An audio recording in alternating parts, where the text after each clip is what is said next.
game tonight at the Royals, Kansas City Royals Field Stadium. He got called by a cross checker to chat with them, so he could not be here tonight. But we can take you through some stuff. So really, we're going to focus on basically 6 pillars of the catching realm, the ground up, all the way from stance to field general and what it means to be a productive catcher. The first thing we're going to work on is just our stance, our overall setup when we want to receive all pitches, just how we look when we do that. So what we call, there's 2 main stances that we use. One's called a primary stance and one's a secondary stance. The primary stance is going to be your most comfortable stance when you're going to receive with nobody on base or less than 2 strikes. It's also going to be the stance you'll be in the most during a game, whether it's one knee down, or whether it's both knees off the ground. This is a stance that we should be able to spend hours in, just watching TV or hanging out with our buddies. No stress on our body, balance. That's the key. What you'll notice with Hud, he's a one knee down catcher, which is awesome because back when I played, it really wasn't a thing to do that, but there's a lot of benefits from that we've found through analytics and just overall receiving techniques that do benefit higher levels of catching at one knee down. Jeter, on the other hand, Division I commit, is 2 knees up catcher. So there's benefits to both. He's already been told by Nebraska that he will be trying the one knee down, so we're working on that this winter for him. The good thing is Huddy's already there. He knows what to do. So the first thing we're going to talk about is just our primary stance. So when Hudson is behind the plate and he's already flashed his signal, he's going to get in a stance that he's comfortable with, and he also has mobility with. Now, he's a one knee down guy, as you can see, left knee down. His chest is slightly forward. His eyes are behind his glove. This is a stance he can hang out in. All right, so if he's both knees up, say there's a runner on base, and he's flashed his signal, he gets into a 2 knee up stance, very similar. Only thing is he's got both knees off the ground, but his chest is forward and his eyes are behind his glove. One thing to note is the posture. The posture doesn't change all that much. You'll see that when we get into the secondary stance. The posture doesn't really change all that much from primary to secondary because we want to have our head stable and our upper body ready to be engaged with the action.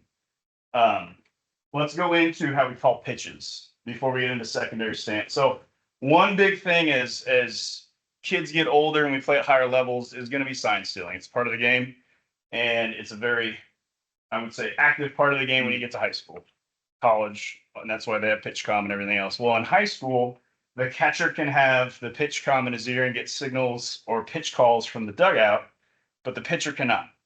And so the pitcher and catcher still have to relay finger signals or body signs. So one thing at East that we love to prepare the kids for is the base coach is stealing signs. So what you'll see from Hudson is he's got his chest forward, he's got his glove covering up this hole, and then you'll see his right leg is turned in slightly. It's not flared open, so he can't give up the signal to the third or first base coaching box. The hand position is also very important. If he throws his hand super low, right, you can probably see him, Butch, from the right side. He's going to give signals away to the base coaches and possibly to the dugouts. And then it's easy to relay a verbal signal into the hitter of what's coming. So the hand position is key. So when we're flashing signs, one thing I tell our catchers at East is just be confident with your signals, but also don't go too fast that you forget what you called.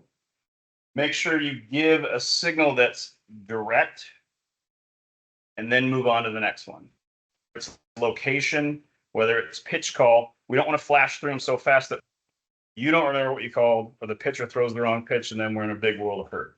So pitch calling, I know it's prevalent as we get older, especially at our organization, but this is a big deal. As you get into high school, you will be talked to in your first winter session for workouts that we need to tighten up and make sure we're not giving away signs to the base coaches. Any questions on the pitch calling aspect? No, okay. So from there, that's the primary stance in pitch calling. So after Hudson throws a signal down, now we're talking about our secondary stance. So our secondary stance is going to be a little wider base, a little bit higher up, ready for action. But again, the same forward chest tilt and eyes behind the glove. And so what you're ready to do now, block a baseball, throw somebody out, ready for action. Secondary stance, ready for action. So after Hudson gives a signal, go ahead and give a signal pitch call. He's going to do what he is called the primary glove position. So he gives a signal and he's going to flash where he wants that pitch, right? So as the pitcher then gets up into his motion, comes set, lifts his leg, he's going to drop his glove, he's going to get into a secondary stance, and he's ready for action. So not only is there a primary and secondary body stance, there's also a primary and secondary glove stance. So the primary is the target, right? That's where we want our target. Now, the younger catchers get into this habit of holding it right there. And what happens is this thing weighs a lot more than your average baseball glove. This is going to get heavy. And what it's going to do is it's going to make them very jabbed to the ball. And when, as a catcher, we want to be as relaxed as possible and be very smooth and fluid. So what's going to happen is after he flashes his primary signal, Hudson's secondary glove position, does it go all the way to the ground? No. So his secondary glove position is just a drop to the center of his body. You see a lot of the major league catchers and the Division I catchers, when they're one down and they flash their primary, they will set their glove on the ground to sweep up from the bottom. And what that does is give the umpire a great view of that lower pitch. So when we're doing our receiving drills, which what we'll get to next, is we're trying to catch the outside of the baseball. So to catch the outside of a low pitch, he's got to have his glove in a secondary spot where he can get to the bottom of the ball. And what that means is he is prepared to catch the hardest pitch to get called a strike, right? That's the hardest pitch for an umpire to see where it is. You know, the thigh high fastball, inside, outside corner, he's got a view of it. But the bottom of the zone is why one knee down and bottom up catching has become so popular, and statistics back it up that they get more of those strikes called if we're sweeping up to the bottom, catching the outside of the baseball. So primary stance, real quick, let's review it again. Primary stance is just flash a sign, comfortable. This could be your one knee down scenario. Secondary stance, flash the sign, gets right back up to it, and he's ready for action. Now say there's two strikes, guy on base, perfect scenarios for secondary stance. Go ahead and do a secondary stance where we pop up a little higher and we're ready for action. So he's going to wait until the pitcher gets in his motion. There's that little hop. So it's like your prep step as an infielder or an outfielder. That's that little prep step for the catchers to just split a little farther apart and get a little bit higher, ready for action. What he's also doing is slightly moving his left foot in front of his right foot. Now, the key for that is when we're going to throw. It's not select, showcase, perfect game stuff where we're trying to get a time and we're receiving it like this. We're just slightly ahead on our left foot, so we are preset to give a throw and a fast, accurate glove exchange. Okay. As far as pitch calling, is good. Any questions on stance or glove position? Good to go. All right. So the next one is the root word of a catcher.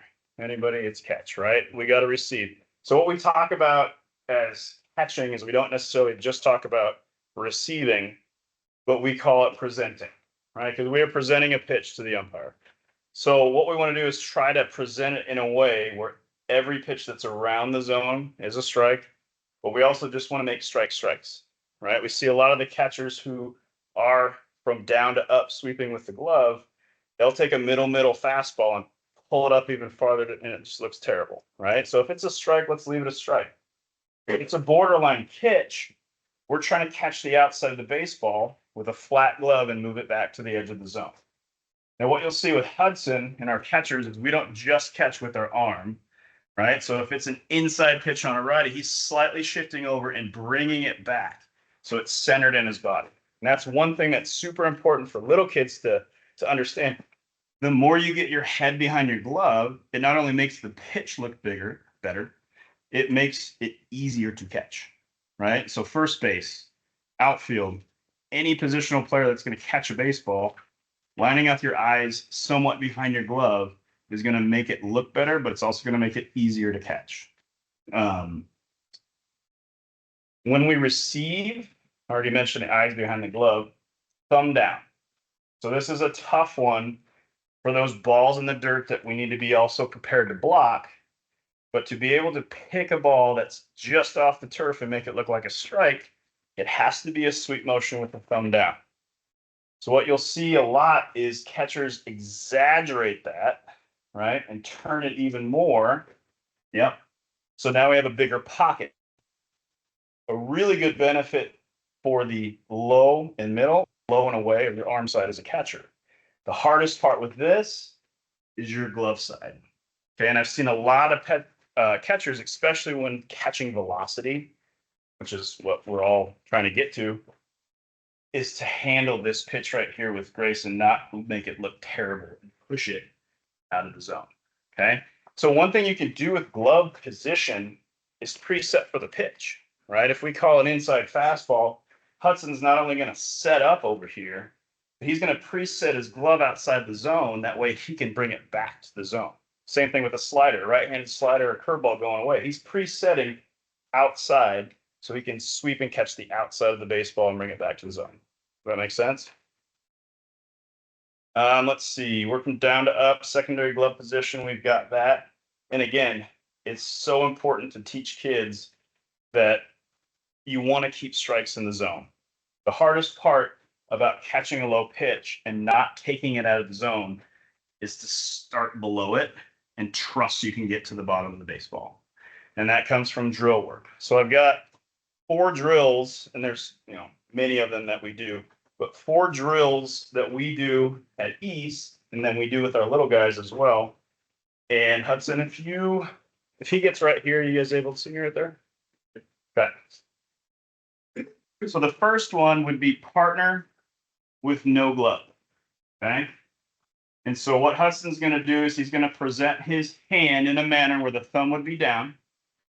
And he's going to secondary glove position as a lower, and he's going to try to keep it in front of his eyes. And the partner would just be doing the same thing. And we're trying to catch it with a flat hand with as little movement as possible. And you can move it inside, and you can move it outside. Give me an easy one. But the key is chest forward. You see the body slide back and forth to try to center up the baseball. Now, as they get older, what they're going to do, you can keep that one, and they're going to tuck a baseball between their pinky and ring finger and their palm. What that does, that opens up the 3 power fingers as the catcher. Again, his thumb is down, and what we're looking for is a pocket catch. It's the same thing as an infielder. Really good infielders, if you watch them, they're receiving, no matter what hop they get, they're receiving the ball in the same part of their glove every time. So as a catcher, we want to make sure that we know where the pocket is, and we can train our hand to go right to the pocket. Little guys, this is tough because their fingers obviously aren't as big or as strong. The little wiffle golf balls work well for this as well, to pinch in there. But again, you're just trying to get those fingers stronger. If we miss it, great example, where's he missing? He's missing it in the pocket. So this trains them to not catch the ball right here with bare hand, because we're not really catching the ball there as a catcher. We're training that we need to find this part of our hand every single time. And as we're doing this with the ball here, right, we try to get it to a spot where we know it's consistent every time. Okay, so that's the no glove back and forth with a partner. And then we're going to do gloves. So then you obviously rotate into receiving back and forth with the glove. So what we like to do with our 10-year-olds, we've done it at 8U, do it all the way up into high school, and I know these guys do it in their college training as well, is you mix the weights and sometimes even the sizes of the baseball. So at East, we have the little wiffle balls, we have these plyo balls or heavy balls, and then we also have these little foam trainer balls. We have Marv balls that are like foam baseballs. These are all different weights. And so what this teaches them is we want to be firm yet strong. So firm, we got to be able to have that crisp connection with the baseball in the zone. Strong means I can't let this heavy ball, if it's low, I can't let it take my glove outside of the zone. And so what you do is you mix in all 3 of these in the drill, and you just rolls it back. That one's the hardest to catch. And then that one's bringing it back to the zone. And all 3 of those gives the catcher a different feedback on what it feels like when that ball enters the pocket. Again, that heavy ball wants to take it away. The light one, you just want to go whoo and take it way out of the zone. And the baseball's, again, just centered, keeping it right there. Anything to add with that? Just be soft but firm.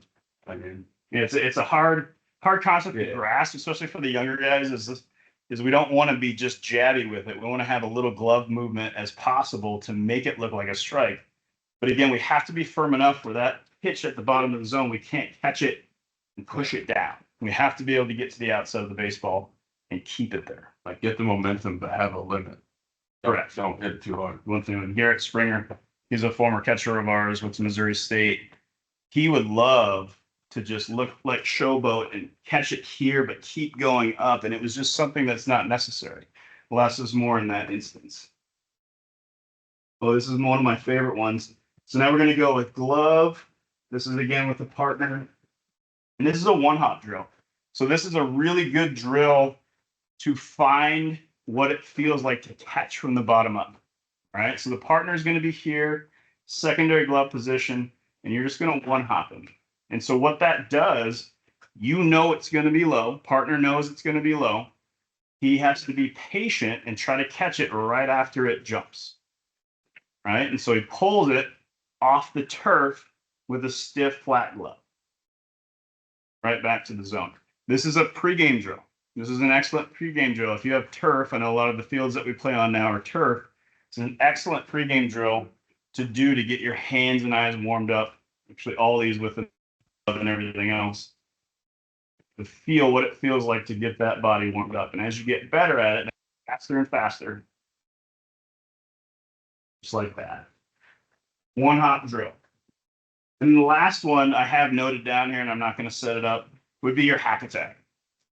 All right, so if guys are getting ready for the season, we always try to train harder than the game's going to be. You'd set up the hack attack and do velo catching. And what that does is it gets them ready for game speed without the consequence of having base runners on or, something silly happening in a game setting, but it gets their eyes and their glove ready for that velocity. And you can crank it up as high as, as age appropriate, but those balls also don't come out exactly the same every time. Right. So we were doing this with Joe Sinstock, and we had that sucker cranked up. We measured it about 93, but sometimes that 93 is sinking. Sometimes it's cutting. He's got to be able to react with soft, quick hands and get it back to the zone. So velo, if a coach hack attack isn't ready for you, you could have a coach stand halfway in between where the mound and the plate would be, and then you would fire balls in there. And that's even more random because the coach isn't like the machine. You can mix up locations and what like that. So any questions on the receiving part of it? Big deal, right? Presenting the baseball in a way that looks good. That is probably 70 to 80% of what makes a really good catcher is those great hands. Let's see here. I think that outlines all of the receiving stuff. Ooh, now we get into the meat and potatoes. Blocking. Okay. So it's kind of like when you golf, right? Everybody wants to go and they want to hit drivers on the range and get really good at hitting that 300-yard drive. But the putting is where all the rounds are made. So blocking is very similar, right? How many times, 90 pitches in a game would you block? Probably 15. Yeah. So it's a very small percentage of the overall pitch count where Hudson's actually blocking a baseball. Now, that's not to say we don't ever work on it, because it's something that's extremely important, especially at higher levels when runners get faster and pitches have more movement. But secondary to that is your receiving skills. So I would spend, a lot more time on the receiving of the baseball, your throwing mechanics to get rid of balls quick and accurately, but also refine blocking so we're good at it and don't have to touch up on it at a later date. The earlier they get comfortable with blocking as a reaction, the better. So I'm going to use that word a lot as making it a reaction. So baseball, fast-paced sport. If we have to think about our mechanics and anything in baseball, it's a bad spot to be in. But first thing we're going to talk about is the mechanics of blocking. So Hudson, when you come here, so you're centered, and we're going to start off where you face this way so they can see the side view. All right, so just get into the blocking stance to begin with, okay? So our first thing we want to focus on is this upper body movement, okay? Now, there isn't going to be a lot from his secondary stance to his blocking chest movement, but I want to see the forward tilt. Secondly, we've got our glove covering the 5-hole and our throwing hand out of the way. Okay. So a lot of the times what happens is we can get into a spot like this extremely quickly without being perfect, and we still stop a baseball. My manager, when I played, he had a great quote and just said, you know, it's not always the prettiest thing, but he'll be damned if he lets a ball hit the backstop. And that's what you have to think. Hudson made a epiphany this last, what was it, fall. He's like, he doesn't have to be perfect, right? He's going to put himself in a position where it hopefully is perfect and the ball bounces right where he can handle it. But in his mind, as long as he doesn't let that ball hit the backstop, it's a win. Okay. So turn over to the front so the face view that again. Glove in between the 5-hole, chest forward, hand behind. Notice the head position. So what we like to tell the younger guys is to follow that ball with your nose. And what that does is eliminate any contact from the neck. And it also allows you to see where that ball hit and rolls to after you block. Okay. So let's get into our primary stance. We'll jump to secondary and then we'll block. And this will be the action move right here. Okay. So one knee down. Let's cover it all. One knee down blocking. So he's here, primary stance. He drops his glove into a secondary stance. Boom. He's already in a spot to block. He's halfway there. So again, another benefit for the one knee down would be you're halfway ready to block no matter what. Now, what happens at younger ages is our pitchers aren't nearly as accurate as what Hudson's catching. They also don't throw as hard. I guess that's a trade-off. But if we're one knee down in a situation where we have to block, and that would be 2 strikes, guys on base, especially on third base. Hudson, are you one knee down in those situations? So you gotta go 2 knees. Right. We're both knees off the ground. So this is a lesson for all the kids that are learning this. At Hudson's level, the plate's 17 inches across. Even guys at East are missing 17 inches from one direction to the other, but they're throwing mid-80s. So that makes it even harder. So if Hudson's set up inside one knee down and he pulls a fastball to the outside corner, he's not going to be able to reach that as fast as he would if he was in a secondary stance and ready to react. That's a tangent, sorry. All right, so we're going to go 2 knees up, we're going to block. So what we like to think about in our mind is the rug being pulled out from our feet. And we're replacing our knees, or replacing our feet with our knees. We are gaining a little ground towards that ball, but we're replacing our feet with our knees. So we're going to go 1, 2, 3, block. Ready? 1, 2, 3. Oh, nailed it. All right, so his feet slide out, knees replace the feet, head watches the ball go into his stomach, and he's ready. Okay? That's about the gist of the mechanical stuff. Now, if we were to laterally block, slide up just a little bit so you don't hit these baseballs. So if we were going to laterally block left or right, so say we're going to go arm side first, what he wants to focus on is this shoulder leading the way. Now, what happens if he gets his shoulder here, but his legs aren't fully wrapped underneath of him? He's got surface area to block that baseball. And one thing that helps with lateral blocking, especially at higher levels and higher speeds, you're preparing to block anything but a fastball, right? In your mind, anything that's not a fastball, I'm ready to drop and block. Anything that has any kind of hook to it or side spin, we have to really prepare to get our shoulder out to it before that pitch is released, or else we have no chance, especially if that slider is 87 coming across the plate, right? So what he's going to focus on is, say that he's called a slider with a right-handed pitcher and he knows it's breaking this way, right? So he's going to slide, go ahead, and he's going to turn. So he created this angle to get the ball bouncing back to the center of the field, back to home plate. Same thing on his glove side. He's going to first focus on getting that shoulder out there and then slide on his knee pads to create that angle. So a fun thing to ask kids is, and we'll get to this in a later focus, is these things. What are they for, right? They are for sliding. Yes, they're a protective element that the catchers get to wear just in case you get nailed by a wild pitch or a foul ball. These are designed to slide on.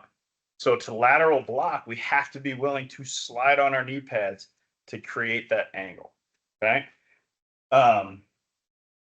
Let's see, lead shoulder, turn back to the plate, in your estimation, Hudson, what's the hardest pitch to block? Oh, This is a trick question. It's loaded. lefty something. Lefty Yeah, something. You know, lefty. lefties are always goofy. The hardest pitch to block is a fastball. That 100%. And so if you're catching anybody at any speed at any age, the hardest pitch to block is a fastball because you're not necessarily ready for that pitch to be spiked into the ground.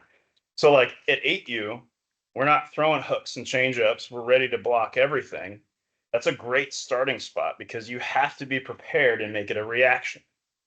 So when we see ball not going to make it to us, in Hudson's mind, he's not going to try to reach out in front of the plate and stop it. Because if that ball lands short of his glove, where's it going?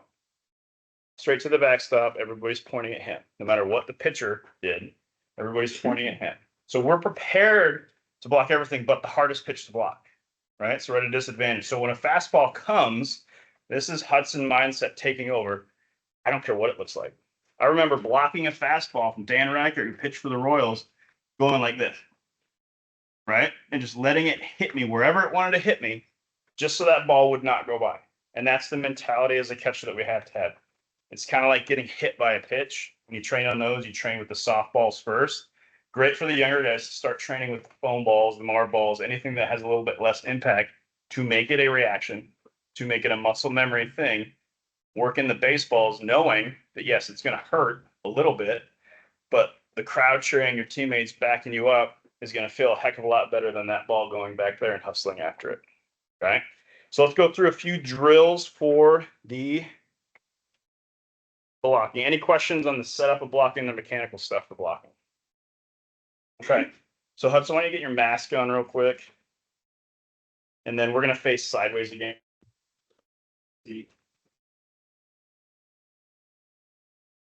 I'm going to do real baseballs. Again, these foam trainer balls are really good to start because you honestly don't even need gear to do these drills. So the first one will start out super basic, right? We're going to have already preset in our blocking stance. And literally, we're just following the ball with our nose into our chest, right? Not trying to beat the catcher right now by throwing anything sideways. And this gets tough with little kids as they're doing this as partners because then they want to throw it way over there and make the other guy look bad. But for the most part, he's just learning what it feels like to see a ball not going to make it to him and follow it in so he can see it hit his gut. Now, Hudson's really good at this, so every ball lands in the same spot. But that's not always the case. So the next one would be no glove, right?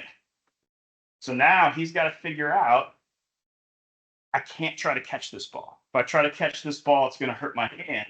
I have to use my chest protector, right?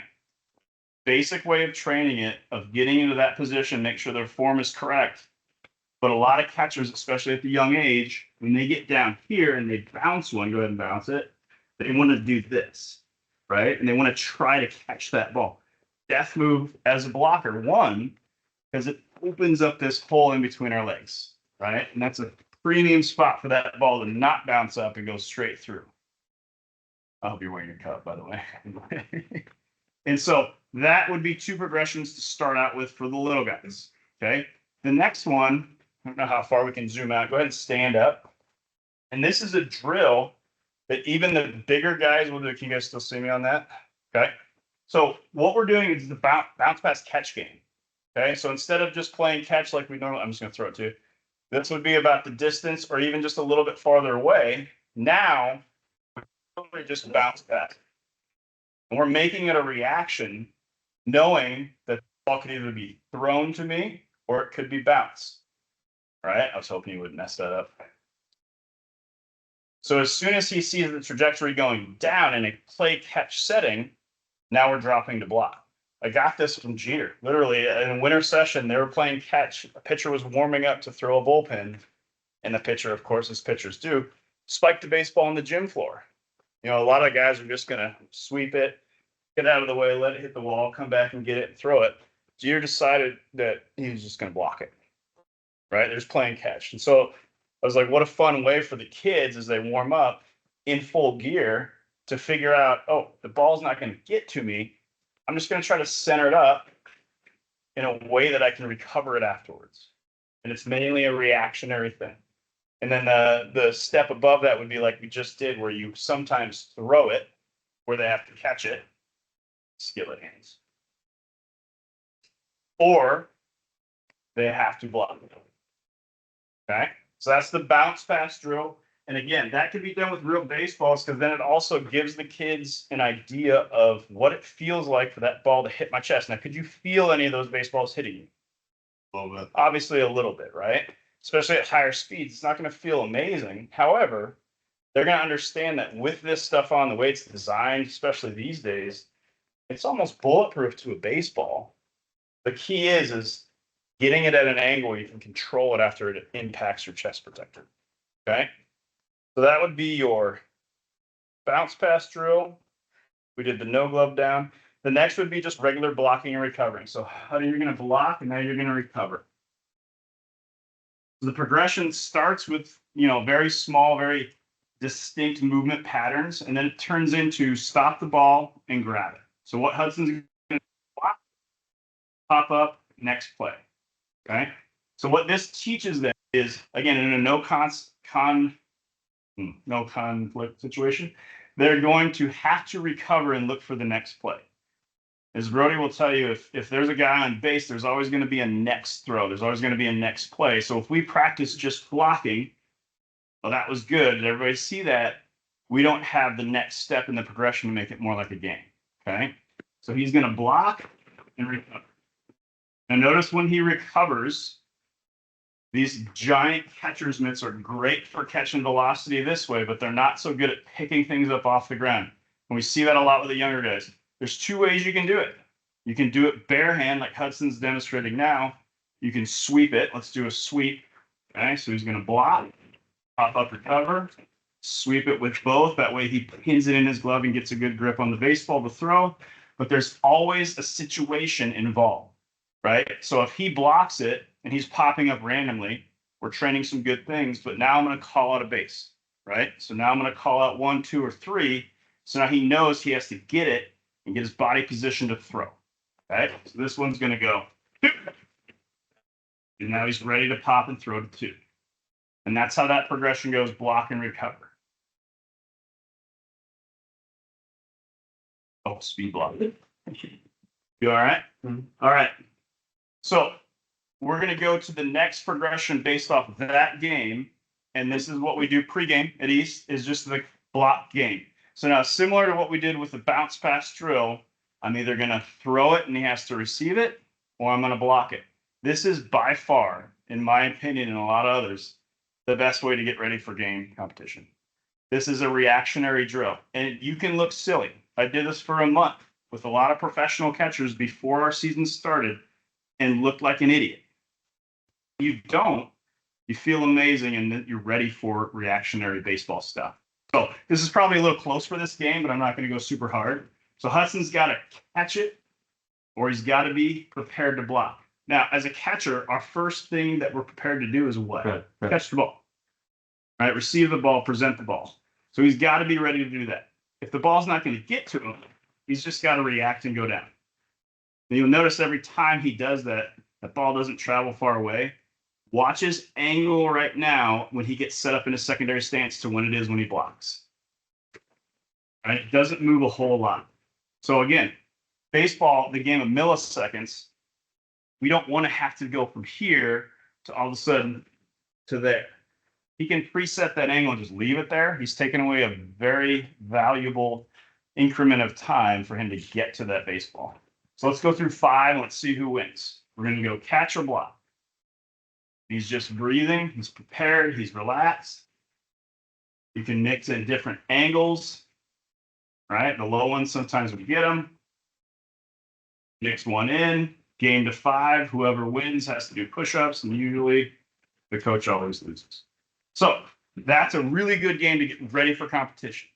We try to do that every time I can get together with these guys. We mix in a variation of that drill. The harder you throw it, the better it is. And honestly, it's harder for them. It's more challenging.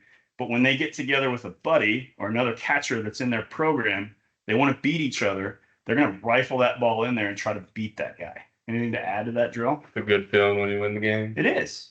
It But is. then it's like a reaction. pride It's the next points, right? step. Yep, it's pride point. And what they do is they challenge each other to make it as challenging as possible, but also they're pushing each other to get better. So that's why when the little guys do this, they probably make it even more challenging than the big guys, right? Because they're super competitive and they have no care in the world about it. So they're just trying to ball in there, make it a catch or a block, and we do that pregame, single game. All right, that one, the block game was last one. Okay, speed block. So this is like the drill for ugly blocking. And again, this is a reaction. So you know this ball is going to be put into the ground. And this is a body control drill. So what this is teaching the boys to do is get up as fast as they can for the next play. But in this instance, it's a burst of 5 baseballs, get up and block the next one. Okay. Not necessarily have to be perfect. We obviously want to block and have that ball hit right in front of us. But Hudson's mindset is what? Don't let that ball hit the backstop. So you ready? We're going to go 5 baseballs. They're all going to be blocked. Okay. So if we can get to 5 baseballs and look like that, we're doing something right. The biggest thing is you cover up your 5 hole. You get up as fast as you can using your body. Try not to have them push off the ground with their hands a bunch, but using their body and their center of gravity to get up and ready for the next play. Questions on blocking stuff. Those are some good drills to mix in. I know it's not always easy to get catcher time at practices. And this would be somewhat of a side session if you can get a group of catchers together. It doesn't matter if there's different ages. These are ways to push each other, especially the older guys working with the younger guys. They can teach them how to do this at a high level very quickly. All right. And I got a question. Yes, sir. So that is a big challenge, right? Team practice, having 2 coaches. How do you get to catchers? What's your So our mindset is at every other practice, basically, if we have 2 practices in a week, we'll have a defensive fundamentals practice. And I know a lot of the guys on our team are going to be catchers and pitchers and infielders and outfielders, which is great.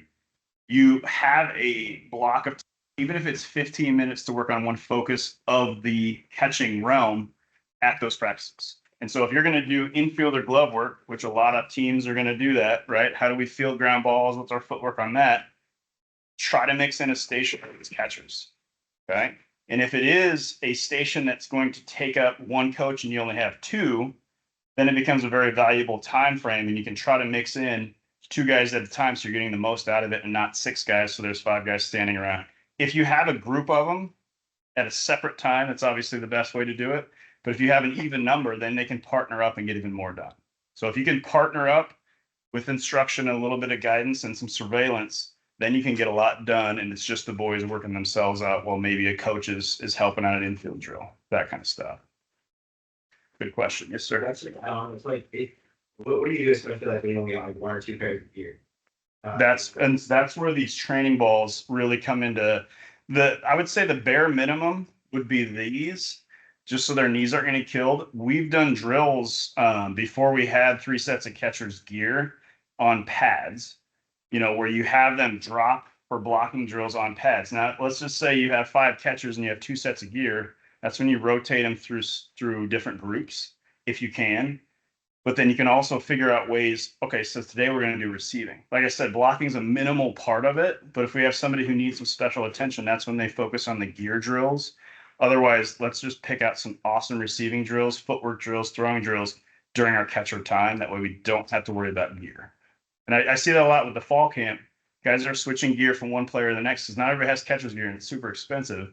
But if you can at least get shin guards for people when they're going to do drills, you can use the training balls and they can block and feel how it feels without risk of injury, but just softer on their legs. But we have used like a gym mat where they have a mat in front of them and they feel how it feels to flop, but they don't kill their knees on the turf or like on the ground. Any other ones on that? Good stuff. All right. All right, into throwing. Something that Hudson loves to do is throw base runners out. Okay, so as a catcher, I'll quiz you again. What would we say is the most important part of when you're catching, turning, and throwing to throw a guy out quickly? The transfer. Oh my gosh, you got it right. The transfer, right? It's the transfer from the pitch to the throwing hand and making it as seamless and as fast as possible. So that's perfect because that was going to be my first drill. So the transfer, in my opinion, is probably the biggest part of how we're going to throw base runners out. Whether you have a rocket for an arm or you have a medium strength arm, if we can catch and get rid of it fast on target, we're going to have a chance to get guys out. Now, with the younger guys, our biggest focus is do not try to throw it all the way there. Okay, there's a window of where we want to throw this baseball. You know where that window is? Pitcher's head. Right around the pitcher's head, right? There's this box like around his torso. At every single age, we're trying to throw it through that window. Okay, so when we got a pitcher or a catcher who's got a really good arm, and all he wants to do is throw it 30 feet in the air to try to get some guy out at second base, yes, he's showing off how good his arm is, but we're less likely to get, one, an accurate catch and tag off of that. Plus, it's going to take a little bit longer to get there. If we're teaching them to throw through that window at a very young age, their ball's going to continue to carry as they get stronger. Okay, so that's why we focus on a quick release that's low. It gives, one, the great chance to work on hops. How do we catch a hop and tag? Plus, we all basically play on turf nowadays. So you're going to throw it low and get a nice turf hop almost every single time. But the key is to get rid of it fast. So the young guys, and it's one of those things where you have to beat it in them, that we do not care if it gets all the way there. We have to get rid of it low and hard. Now, what other thing that does? Get the pitcher down. Practice it in warm-ups, throw downs to second base. When the pitcher gets rid of the ball, he either ducks, he gets out of the way. I am guilty of drilling a pitcher in the head, right, in between innings in high school, because he was mad that he struck out and he threw it and just went like that. Okay, so again, I'm throwing it through that window. It is his job to get out of the way. So that's a big point of emphasis when you're working on throwdowns, to also have those pitchers work on what we have to do to get out of the way. Okay, so we already talked about the transfer. The other key aspects from that would be footwork. Okay, pretty much 99% of catchers are right-handed, and so we're going to do the same thing that we do when we field a ground ball. We are going to focus on a right-left throw. Okay, as a catcher, you add this into it. Right now we're squatting. So now we have to not only go right, left throw, but we have to get up a little bit to throw. So that's one reason why when our secondary stance happens, we're slightly forward with our left foot. A nice easy cadence to think about this as you guys are doing your right, left throw for ground balls is going to be catch, right, left, throw. Okay. And that's going to happen really fast, and it's going to look like, the steps just happened all at one time. But if we can break it down into the simple fact of it's just right, left, throw, now we don't have catchers who catch, shuffle, shuffle, shuffle, and throw, especially at a young age.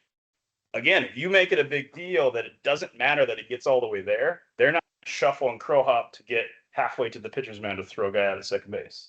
They're going to get rid of it as fast as they can, low esteem, and they're going to get rid of it fast. Okay, so that's the footwork part of it. Oh, we'll get to throwing from the knees after we get through this stuff. Okay, so some drills. Yeah. Do this. Try to get to the side of this. You can be right over here by the home plate.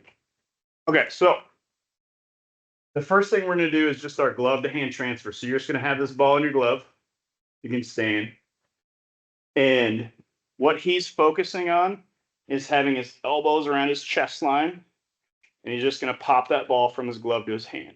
This is basically your warm-up exercise. When catchers play catch, it's a thing of beauty, right? Because they're always high-elbowed, and they're always on top of the baseball. If we have a catcher who throws like a pitcher, they're going to have this long arm motion, right? So what we want to do is make sure, as we're practicing our transfer, our elbows stay around our chest line, okay? Some might think that's short arming the ball. But again, we're trying to get rid of it as fast as we can, so we can't have a long arm motion to get rid of it. Glove to hand. Okay. So that'll be your first warm-up progression. The next one would be just glove to hand transfer with a twist only on the upper body. So all he's focusing on now is getting transfer's key, is getting that ball to the hand with a shoulder rotation as fast as he can. You can actually do this. It's a little bit tricky with rubber bands, but we want to think that we have a rubber band connected from here to here. So as he's catching and turning, he's pulling that glove back to his back shoulder. That's the transfer part of it that happens just like it would happen here, just like it would happen here. It's always in the center of our body. We don't want to have his hand reach out here and then have him have to go back here. We definitely don't want catch, flip, right? Showcase ball stuff. We want to have that transfer happen in the center of our body. So he's practicing glove to hand transfer just with no consequence, standing up, and just an upper body turn. Notice both of his elbows start high and stay high. That ball is coming back behind his shoulder and his hands around his ear. When he goes to throw it, obviously that rubber band effect's going to happen and he's going to get here and his arm's going to get longer. But that transfer from here to here allows his body to create that separation, that width. Okay. The next one would be glove to hand transfers now with the turn, but standing up. Okay. So he's going to be slightly crouched, not super down, a little bit wider than shoulder width apart. Catch, feet going towards the target. So what we like to think is right, left, throw, right? So if we practice at high speeds and we finish across the plate, right? That's called a crossfire on the mound. It's the same thing with a catcher. We're going to get a ton of arm side run into the second baseman's side of the base. So he's going to actually practice being slightly open. I know that sounds weird, but when the game speeds up and he's practiced slightly open, he's going to land square and just rifle a ball to second base. But one addition to this drill with the ball being thrown, he can actually keep his hand right here. Now he's got a catch and his hand is where it should be, teaching him to take that glove back to his back shoulder.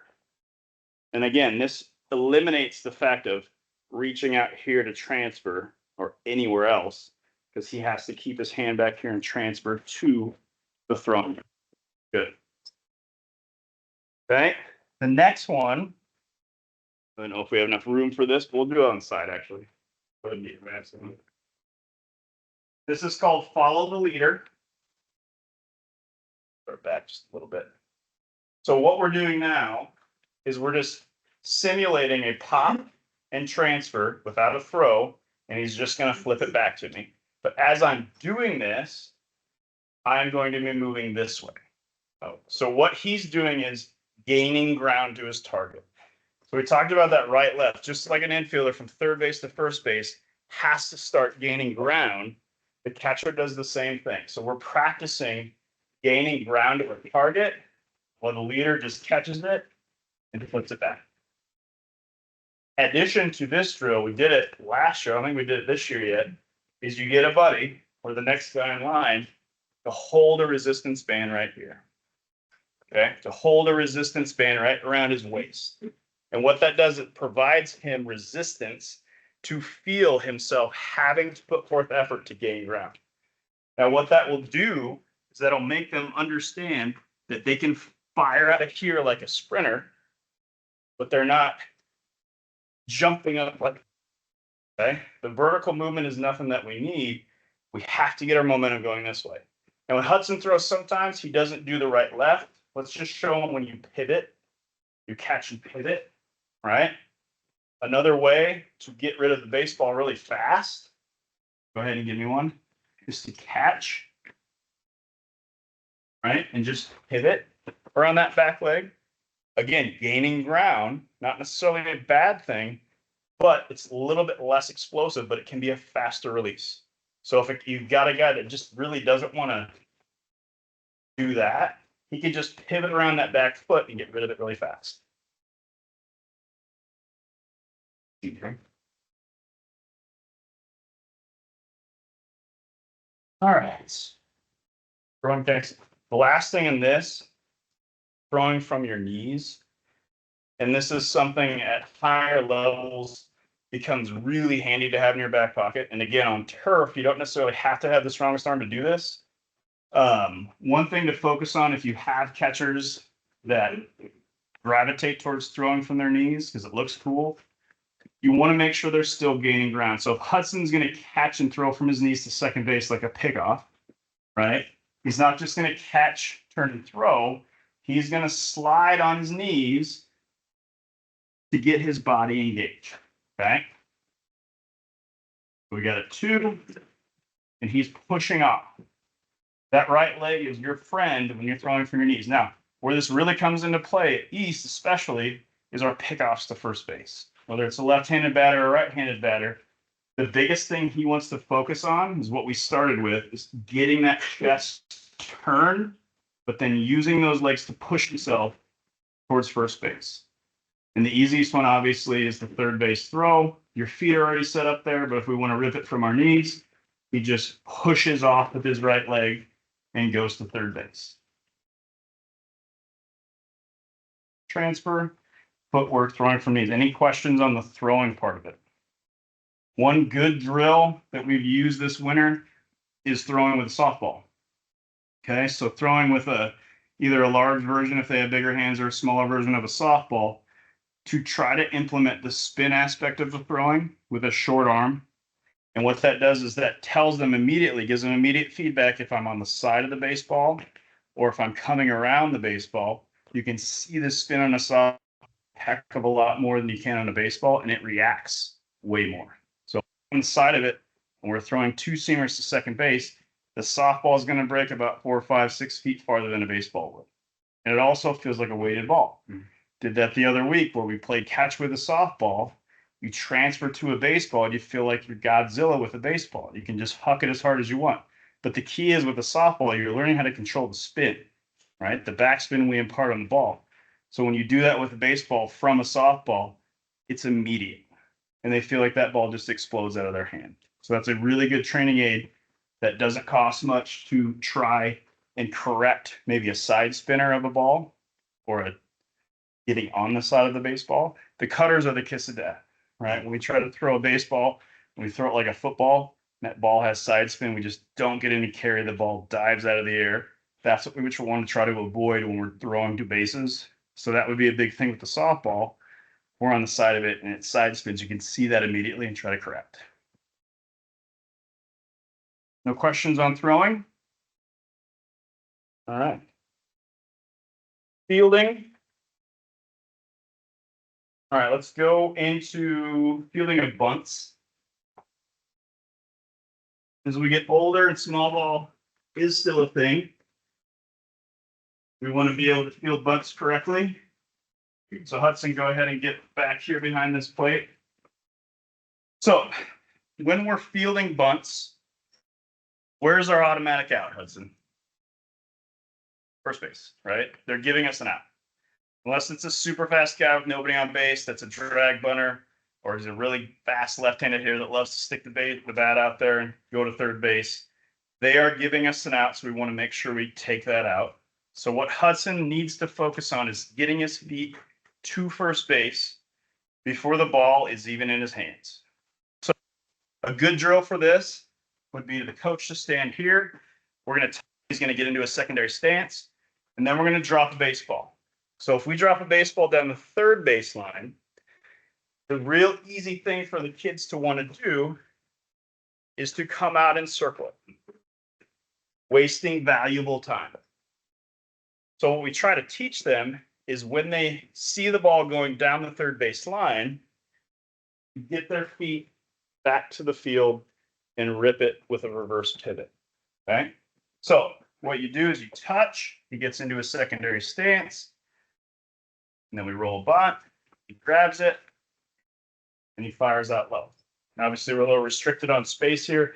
You can get these balls going as far out as you want because The priority, in my opinion, is to get the athlete with all the sweet gear on to field this bunt before the pitcher does, so he can control the game a little bit more. So he's here. We go on the first base side. We can get around it. Okay. Didn't even have to tell that. It's awesome. So when we're traveling towards the play, now we're presetting ourselves to turn and throw.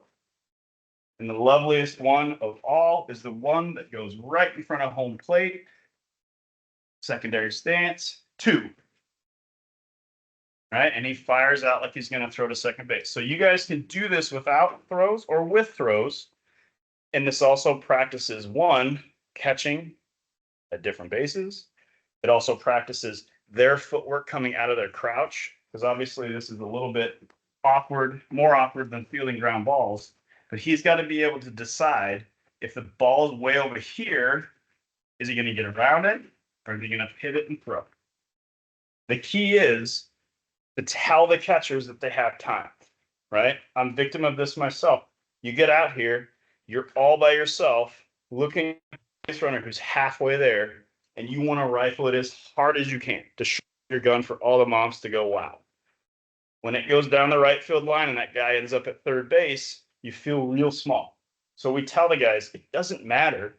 Just throw it to first and get him out. It does not matter how hard you can throw. Field it cleanly, get rid of it somewhere around first base and let that guy make the out. Okay? The last thing we want to do is become egotistical and just show off our gun. Now, if we have to rifle out and throw it to second, that's a different story. Get rid of it, especially third base, because those bunts are usually bang, bang. We got to come out and get rid of it, be an athlete. But for the most part, take the easy out that they're giving you and just get it to first base. Next one would be catching and tagging at home plate. We usually do this where I'm hitting fungos at them.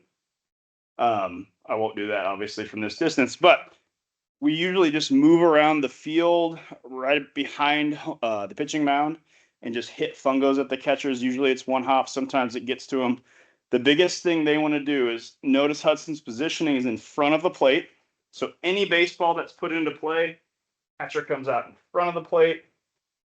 Can he be in front of the baseline until he has the ball? No. So we're trying to cheat the system, and he's going to start sliding his left foot in front of home plate as the ball's coming.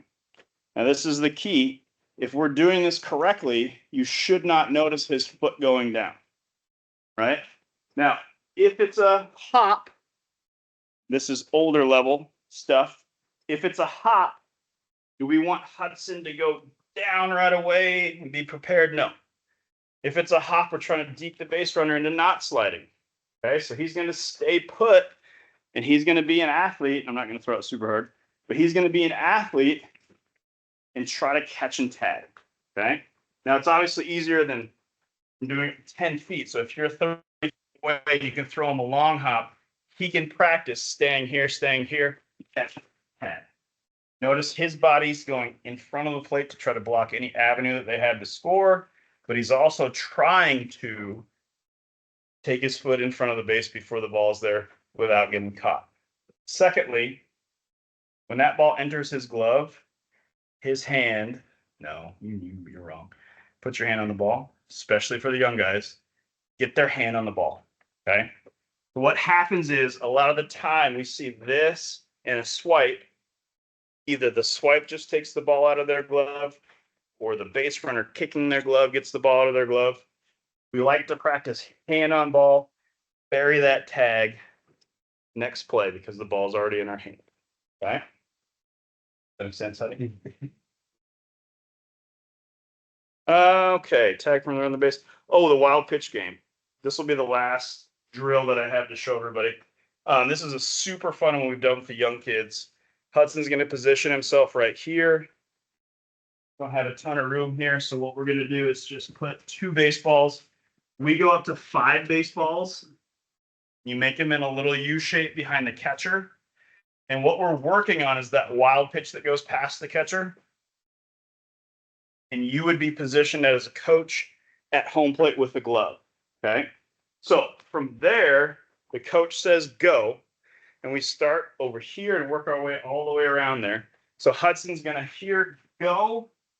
I'll put it out here a little bit.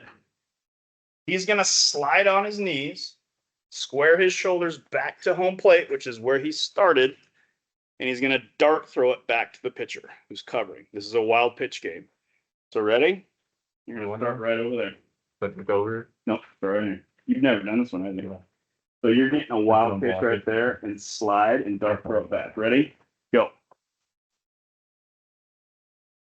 Right there. So how this should look, Hudson, you can be my pitcher right there. So how this should look is when we say go, catcher has to find the baseball, slides, dart throw back to home. Now Hudson hasn't done this drill before. I usually do this with the little guys, so I'll give him a break. But what this is teaching is how to slide on these knee pads while picking the ball up and throwing it back to home plate. Again, they need to understand these are for sliding, and this is a fun way to do this. So as they grab that ball, throw it back to the pitcher, they have to run back to home plate. You say go, they go to the next ball. Dart throw back to the pitcher. They get down. You say go, they go to the next one. Super entertaining game for them because they're getting wore out. They make it a competition to see how many balls they can get back to home without chucking it in the outfield. Okay. Any questions on any of that stuff? Oh, the last one I have is pop-ups. Ooh. Go ahead and get back here. Pop-ups for catchers, never an easy thing. The biggest advice or tutelage you can give a catcher is when the ball goes up. If they're good at taking their mask off, this is a skill they need to practice. But he's going to pop up, go ahead, and immediately turn it back to the playing field. Okay? So what that does, every other player on the field is facing home plate except for the catcher. So when the ball gets put up in a ball he needs to field, he needs to turn his back to the playing field so the ball spins back to him and not away from him. If he just comes out of his crouch on a ball that's hit 60 feet up in the air, the ball spinning back this way, he's going to look silly. Okay? But the reason we practice taking our mask off, go ahead and demonstrate this. If he just drops it, now the pitch comes or the ball comes back this way, he's tripping over his mask. Okay? So what we like to teach, and we do this with a hack attack, or if somebody's really good at hitting fungo fly balls, it's an art. I can't do it. You just have as high as you can get them, where they have to react to the ball put in play, but hold on to their mask until they know where it is. Okay. So if Hudson demonstrates this, we're just going to say up. The coach can stand here and chuck a baseball up in the air. He's got to find it with his mask in his hand. And then after he finds it, he needs to get rid of the mask so it's not in play anymore. Now, this is a skill as well, because you don't want to hit the umpire, one, but two, you don't want to throw it to where you're going, right? So if you immediately take it off and chuck it this way, then you found it and we're tripping over it. You have to locate the ball, then discard the mask so it's not in your way. Let's just act like the fly ball is up the first base line on this one, okay? So he's going to get in a secondary stance. Coach is going to say up, chuck the ball. He finds it. He makes sure he's in a position where this is not going to interfere with his catch. And the older they get, the higher they need to go. The hardest one to catch, another pop quiz. Do you know what the hardest pop fly to catch is as a catcher? Straight up. Okay. Right?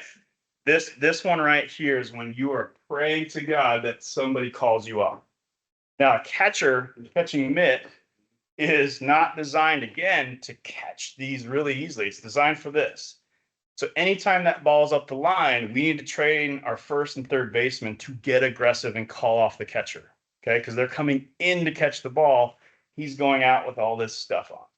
So again, as long as the catcher is turning their back to the field of play, our little guys on our team leave their mask on. My son loves to rip his mask off and just hold it and then chuck it as far as he can. Not everybody likes to take their mask off because it's not easy unless you practice it. One thing that you can do is, how do we take our mask off? There's lots of different ways. You can grab, you can thumb underneath, but the biggest thing is when you grab, you've got to be able to hold it. You can't just flip it off and forget about it because it will be in your way at some point. Hudson, I don't even know if you throw your mask when you, or if you just hold it. Some catchers one-hand it, and that's perfectly fine. He's a mask hold. I'm gonna catch. We just have to figure out if there's somebody on base. Where's the next play? I gotta have my throwing hand free. Typically, it's like there's no one on base. It's just a pop fly. I'll just hold on to it. But like if I know something's gonna happen right when I catch the ball, Yeah. or someone's gonna try to take an extra base, I'll always get rid of the mask right away. Yeah. So that's, and it's always a fun part of practice, especially if you have a hack attack, to set it up at home plate and just launch balls in the air and see who can catch them. It's a really fun drill. And if you got a coach dad who loves to hit fungos, this is where they shine. Okay. Any questions on the fielding part of that? I know that's a super quick snapshot. My last little bit here before we get done here is the field general part of it. The biggest thing that we ask of our catchers at East, and also when I played, is the catcher just has to be the most vocal person on the field. He's the only one, obviously, that's facing the field. Everybody else is basically looking at him for direction. So if you're gonna make a call, and this is something Hudson struggles with because he's a super quiet kid, is to be vocal and be assertive, but be confident in your call. If you call one, you better call one 4 more times and make sure that ball goes to one. If a ball's hit to the gaps, he might get a relay from the dugout, but he's seeing the field, seeing the base runners while those outfielders are converging in the right center gap. He's got to know to set up everybody else to 4, right? And so he's got to be the field general out there and also the coach on the field. This is probably the second hardest thing about catching. One is just catching, but 2 is keeping the guy on the mound that's 60 feet away, calm, collected, and thinking he's the best pitcher on earth. Okay. And that's one thing that little kids love to do. I found on my team, they love to call time, go out there, and they'll tell, I don't even know what they talk about, but they're all laughing. And pretty soon we're having fun again, right? Because that's a lonely spot. They're on an island right there. And this is the guy who can calm it down without having a coach come out on the field because he's the coach on the field. And then direct traffic. Obviously, you can see the entire field. You're the one directing traffic. Be confident with your calls and don't be afraid to make a call. Even if it's the wrong call, it's the right call if you say it. And to end, I want to make sure all the catchers on every field have a protective cup. There's too many stories and too many issues that happen. If you are a catcher and you are on one of my teams, you have to wear a protective cup or else you do not see the field. And that goes for these guys. And I'm not going to tell the story that Hudson told me this fall, but he's still dealing with issues because one day in live at bats, he did not wear a cup. So it's a big deal. They're awkward. If you get them wearing them when they're 5 years old, and it becomes just part of their equipment. They have different sizes of cups. So do not let one of your kids tell you, I can't find a cup this big enough, because they make plenty of different sizes. But again, my son wanted to catch at 4 years old, so we had him start wearing a cup, and now he just wears it when he has batting practice. Does not matter. Okay. Questions on the field general spot? Like this is a spot that you either get put in because nobody else wants to, or it's a spot that you choose, right? And when you're back there, it's the most exhilarating time you have on a field because you're involved in every single pitch, and you're going to wear all the sweetest drip on the field when nobody else wants to do it because it's hot and you get hurt. But it's also the most rewarding. All right. With that, I'll field any questions if anybody has any, or else we can wrap it up. Good to go? I think you did a good job. Yeah. You're a good explainer. Excellent. Awesome. Exciting. Let's give Huddy a round of applause for taking an hour. Appreciate you, big dog.